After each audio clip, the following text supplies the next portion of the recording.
We live in a world where winning is simply not under our direct control. Business is a lot like team sports, where you can control how you show up to practice and whether you show up prepared to every game. But whether you win every game and whether you win a Super Bowl is not under your direct control. We've set a high standard for this ball club, and we're not going to deteriorate regardless of who's in the game. If you have this intense desire, this drive to win in a world where you can't guarantee winning by the things that you control, how do you handle that? What do you do? That's what we're learning today from Bill Walsh, the head coach of the 1980s San Francisco 49ers. That was a team that I grew up watching. He's also the author of this amazing book, and we're going to pull out the breakthrough ideas and timeless principles so that you can give yourself the best chance to win every single day. First, we want to focus on performance and not outcome. This is super counterintuitive, which is why I love it. When Walsh became head coach, he had no grandiose plan or a timetable for winning the Super Bowl. He had a plan for installing what he called a standard of performance. Walsh said, "I moved forward methodically with a deep belief that my standard of performance would produce a mindset and culture that would lay the foundation for winning games.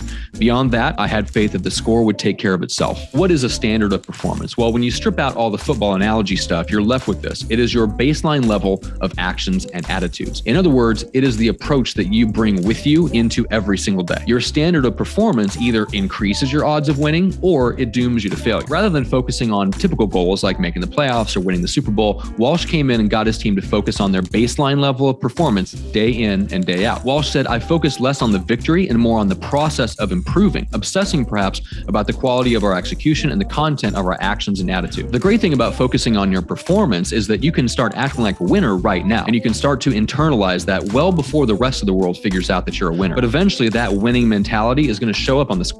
Let's bring this into the business realm. And let's say you want more sales. Sales is just an outcome. You can't directly control that. Obviously, you could try holding people at gunpoint, but that tends to be frowned upon. The one thing that's under your direct control is the actions that you take. For example, how many people do you talk to? Here's our first breakthrough idea. Set a performance goal based on the actions you're going to take. So in this example, say I'm going to talk to 25 people today. Great. Set that as the number. Make that the performance goal. That is the action that you're going to take. That's what you can control. You believe that's going to produce the sales you want. You don't quite know that yet, but you know for sure what you can control is how many contacts you're going to make today. That's how you set a performance goal. Before you set your next goal, just ask yourself one simple question. Is this goal under my complete direct control? If not, here's the follow-up question. What are the actions I can take that are under my control that give me the best odds of success? If you have an intense desire to win in a world where winning is never guaranteed, your first step is installing a standard of performance. I believe the best way to do that is by taking those outcome goals, the things that you want to have happen, and break those down into performance goals of things that you're actually going to do,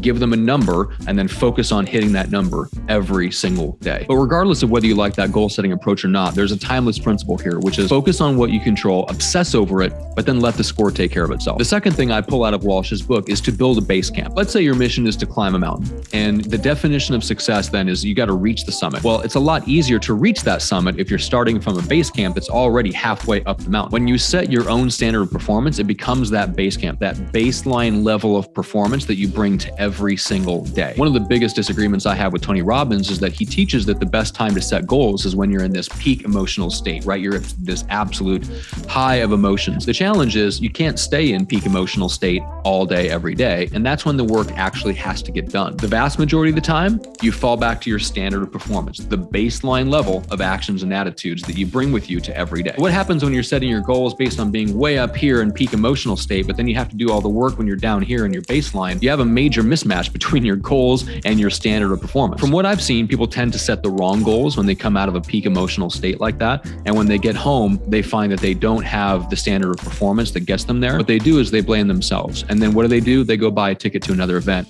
trying to chase that emotional high. So it's great for selling event tickets, not so great for people actually hitting their goals. Walsh said, "My goal was to create and maintain an environment that has a sense of urgency and intensity, but didn't feel like we were in crisis mode." Here's the breakthrough idea I pull from this section.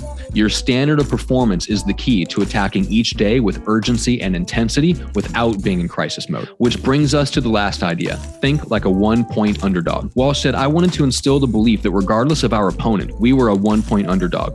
I wanted our team to believe we could win, but only if we worked hard."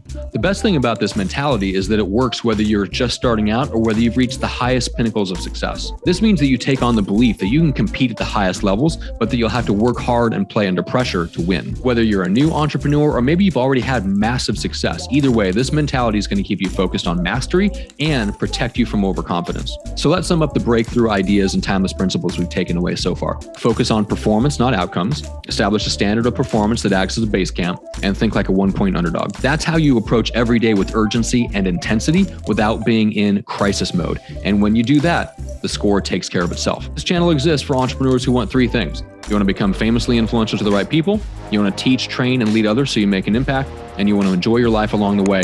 If that resonates, hit like, hit subscribe, share the video with another entrepreneur, and click somewhere around here for another video with more breakthrough ideas and timeless principles. We'll see you on the next one.